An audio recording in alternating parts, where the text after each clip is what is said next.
You know, first we had the Canon 5D Mark III, and then we had the Sony A7S. Now, the Nikon D810. Truly revolutionary.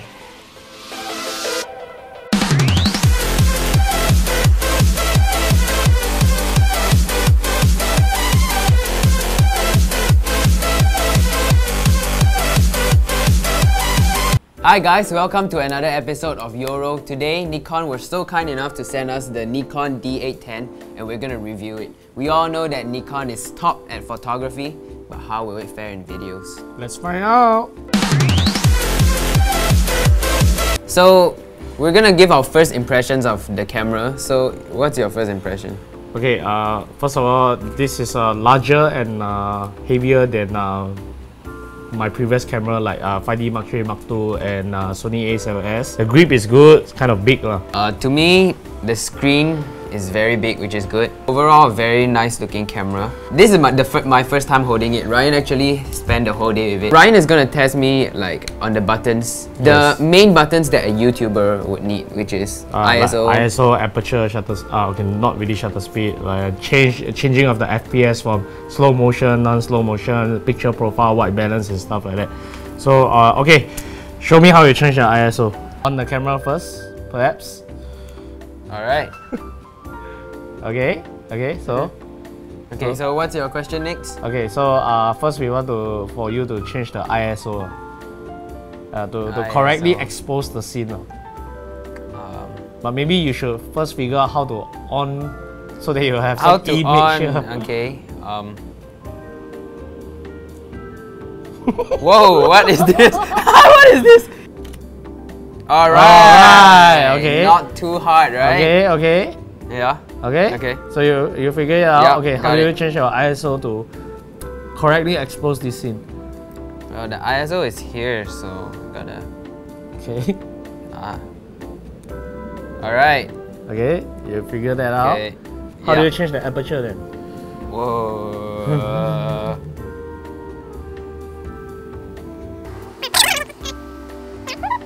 Wait, I can do this. Okay, maybe having a bit of a hard time with the aperture, which is very important. Yes. It's actually here. Oh, there's something here. There's something here. Yes. Okay. Okay. Let's see how easy is it to navigate in the menu. Okay. Photography. Movie settings. Frame rate. Okay. That's not so hard. That's not so hard. So the ease of use it's actually pretty simple. I managed to find my way around it, and honestly this is my first time using this camera. The only thing that took me a while to figure out was I didn't notice that there's actually, to control the aperture. Yeah, you can adjust your aperture here. Moving on. Straight up, the most important thing about any camera is about the video quality that matters to us the most. So we're gonna compare the video quality of the Nikon D810, Sony A7S and the Canon 5D Mark III.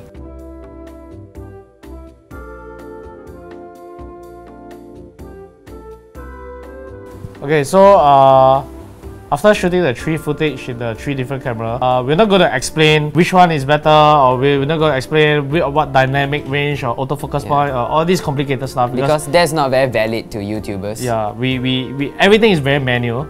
So we have to manually focus, manually change the exposure and everything. So pretty much you can compare it yourself. Yeah.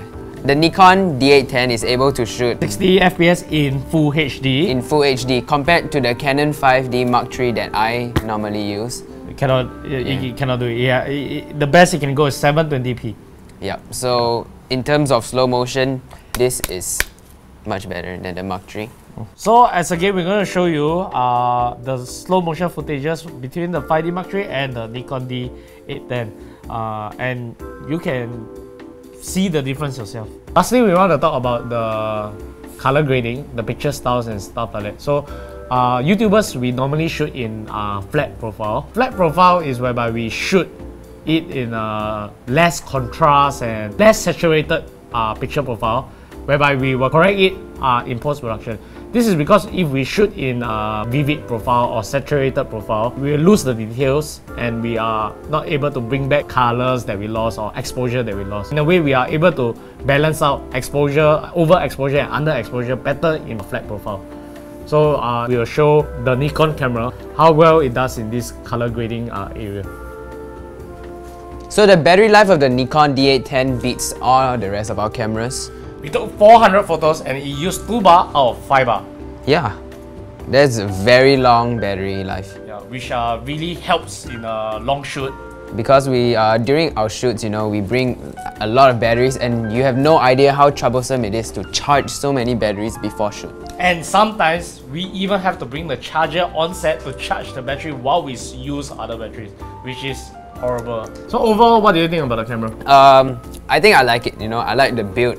The grip here fits very well in my hands. I can hold it for quite long, and you know, sometimes when you're out making outdoor videos, you're gonna be holding the camera for pretty long, whether it's on the monopod or you're doing handheld. Video quality is pretty good and the screen is big, which is important for a lot of YouTubers. One of the things I like about this camera is the digital zoom. Digital zoom is very important in a sense that we zoom into an object to see, to check our focus if it's right. On my two cameras like the Sony A7S and the 5D Mark III, we only can digital zoom twice, but this can go up to 5 times, which means we can get pinpoint sharp focus. And another feature that not many YouTubers will use is the time-lapse function. This has an inbuilt timer, and not only that, when we should finish the time-lapse, right, they will compile it into a video automatically for you so that you skip all the post-processing and straight and get the time-lapse footage immediately. So I really like the function that this Nikon camera has. So if you like it, go buy it.